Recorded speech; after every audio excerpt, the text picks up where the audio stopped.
Hello and welcome to this video about Brickskrieg. It's a simple to play war game using easy to make models, allowing you to get an army onto the tabletop very quickly. One of the best ways of getting into the game is with the Battle in a Box starter set.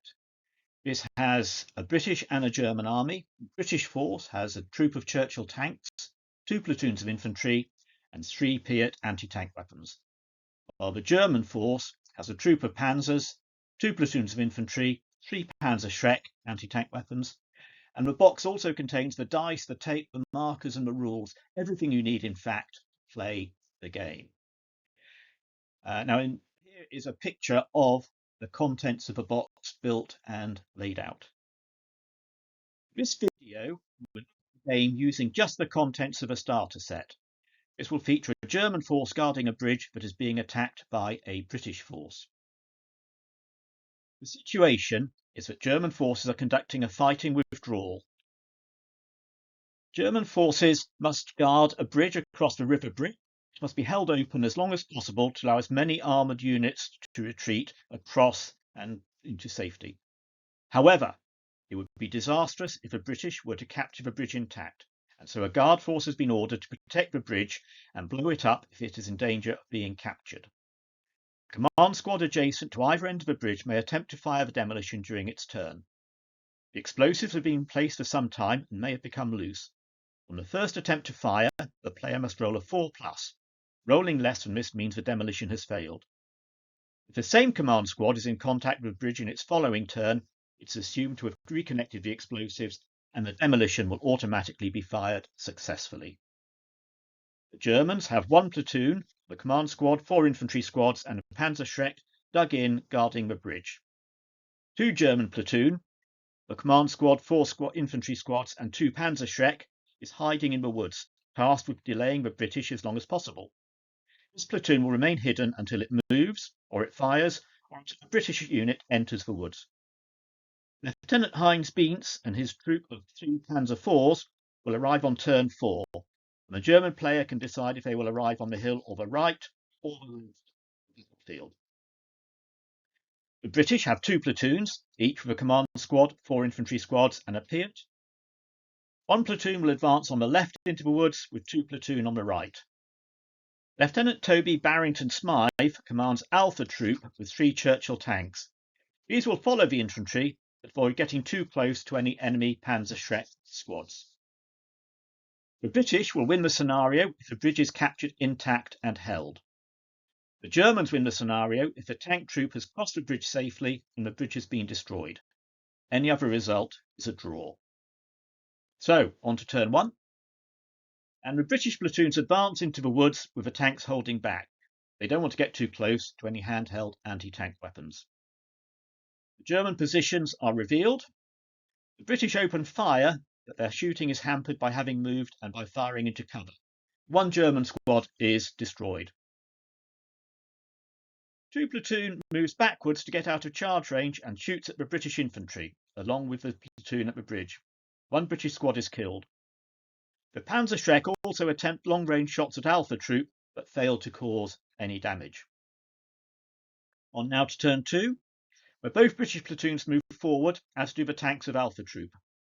British shooting is more successful, with the platoons and tank machine guns accounting for 2 squads from 2 German platoon. 2 German platoon again withdraws, this time out of the woods. The platoon targets 1 BR platoon and kills a squad, with 1 German platoon firing from the bridge also killing a squad. The platoon is down to half strength, but passes its bravery test. Having withdrawn from the woods, the Panzerschreck can no longer see the British tanks. Turn 3. The British platoons and tanks all move forward and again shoot at 2 German platoon. Even though a total of 6 shots hit the German soldiers, all are saved. German shooting in its turn accounts for another squad from 1 BR platoon, which again passes its bravery test. 3 Panzerschreck rounds hit the British tanks, but bounce off the tough armour. Turn 4, 1 BR platoon is heavily damaged and moves out of the way to allow the 2nd platoon to assault the remnants of 2 German platoon. Defensive fire kills 1 British squad. The assault is successful, with British squads all hitting and the German platoon destroyed. One BR platoon and Alpha troop fire small arms machine guns to German platoon, but the stout trenches save them from damage. But then suddenly, the British are alerted by the sound of armoured movement, and Lieutenant Heinz Beatz's panzers hove into view. Hampered by having moved and firing at tanks in cover, only one hit is scored on a British tank, and this is saved. Small arms fire from one German platoon is more successful and accounts for 2 infantry squads. On to turn 5. Though it's been seriously weakened, 2 BR platoon mounts a brave assault against the 1st German platoon guarding the bridge. Surviving the defensive fire, the platoon arrives on the German position and kills 2 German squads. However, the German platoon is stronger than the British platoon. It inflicts a kill, and the British platoon fails its bravery test and heads off for the table edge. Concerned by the panzers arriving on their flank, the British tanks, supported by the surviving Piat team from 1 BR platoon, engage the tanks. An astonishing display of accuracy, hit 3 times. This results in 2 crews bailed out. In their turn, one of the bailed out panzer crews manages to remount. Tank fire at the Churchills is ineffective, but tank machine gun fires into 1 BR platoon is more successful, wiping out the remnants of the platoon. The German platoon at the bridge fires its Panzerschreck into British tanks, but the tank's charmed life continues and no damage is caused. Small line fire, however, accounts for 1 squad from the fleeing 2 BR platoon, leaving just the command squad. With no British infantry left to secure the bridge, Lieutenant Toby Barrington Smythe decides on a high-risk plan and orders his tanks to charge the German platoon guarding the bridge.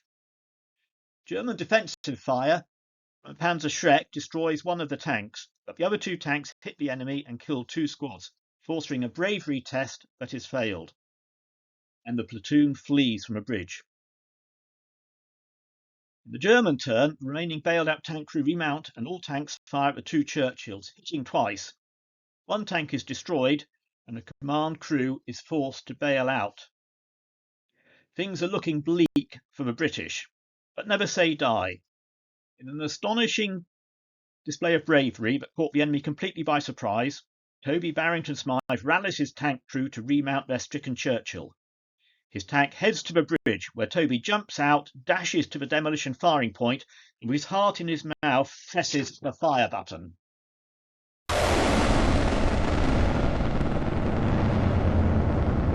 Rolling the 4+ needed, Toby is rewarded as a massive explosion racked the bridge. Unfortunately, the German tanks then take their revenge and destroy Toby's Churchill. Despite there being no British units left alive on the battlefield, Toby's gallant action in destroying the bridge, with the panzers not having crossed, has pulled a draw from the teeth of defeat. What a brick! So some after thoughts on the battle? That was a tough fight for the British, who only managed a draw as a result of some great good luck.